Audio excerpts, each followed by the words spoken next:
Cantik ya. Ini Pavomuticus atau si merak hijau Bun Pananda. Mereka masih bisa kita jumpa, salah satunya di savana di ujung timur Pulau Jawa.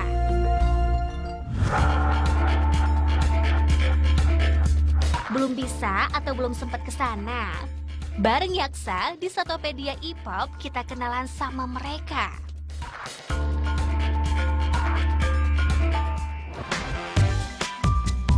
Merak merupakan spesies burung yang masih sefamili sama ayam hutan. Dan merak hijau merupakan satu dari 3 spesies merak yang ada di dunia.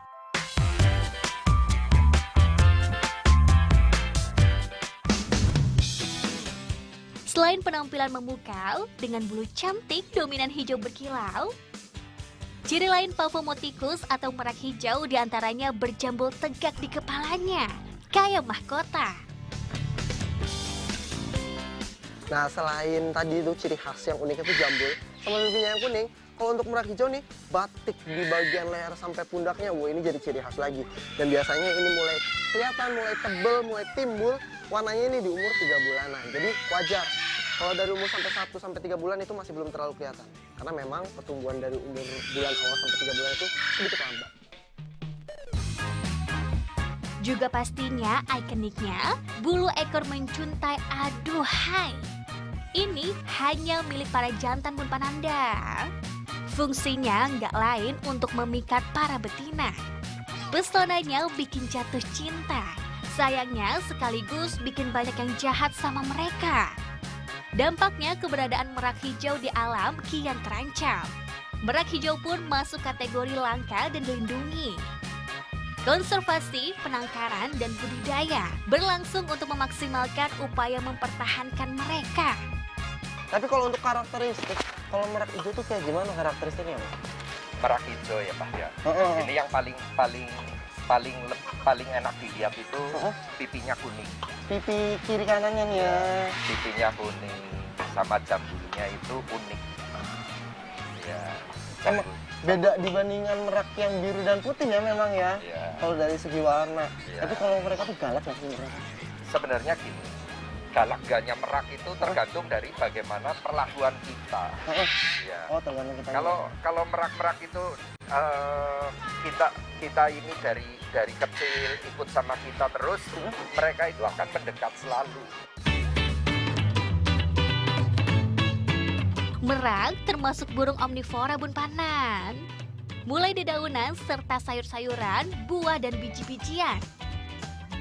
Sampai serangga, reptil dan binatang kecil gak kelewat jadi santapan. Kalau di alam liar, mereka berburu sendiri. Kalau di sini udah disiapkan lah kayak gini. Jadi merak itu tergolong burung yang pintar. Soalnya dia ini bisa makan, misalkan ada burung kakatua makan jagung dan lain sebagainya. Dia bisa milih makanan dari bekas kakatua yang masih bisa dimakan, yang masih bisa fresh. Kayak jagung, terus kacang panjang, toge, sayur-sayuran kayak gitu jadi favoritnya. Makin kenal, makin cinta. Apalagi kalau makin tahu bahwa gak cuma penampilannya aja yang charming memesona. Mereka pun termasuk burung yang cerdas dan punya memori kuat Bun Pananda. Dia juga bisa mengingat wajah orang yang sering berinteraksi sama dia. Jadi kalau misalkan memang tuh sama orang baru, dia memang cenderung defensif, ngeliatin dulu. Jadi kalau misalkan dipegang, masih rada matok-matok gitu memang. Kita coba pegangnya, mau nggak ya? Tuh. Tuh. Tapi tenang, karakternya sebenarnya bukan agresif, tapi defensif. Kalau misalkan kita nggak ngapa-ngapain, ya dia nggak ngapa-ngapain kita juga. Kayak gajah ya, mereka akan ingat mana yang baik dan siapa yang jahat. Merak termasuk burung besar.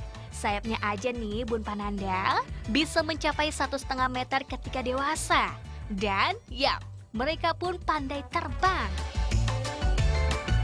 Tuh, jadi punya ukuran sayap yang gede ya ini. Tapi sebenarnya yang namanya merak itu bukan bisa terbang jauh. Jauh atau enggaknya merak itu terbangnya sebenarnya dipengaruhi sama kecepatan angin. Kenapa misalkan ini di tempat kayak gini, apiari kecil kayak gini juga nggak masalah. Karena sebenarnya memang karakternya itu merak naik loncat ke sana kemari aja, nggak sampai terbang jauh.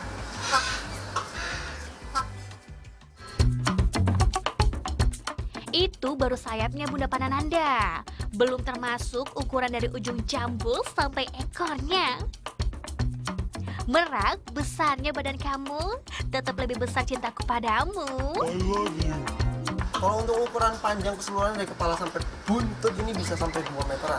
Kalau ekornya sendiri ini bisa sampai 1 meter lebih.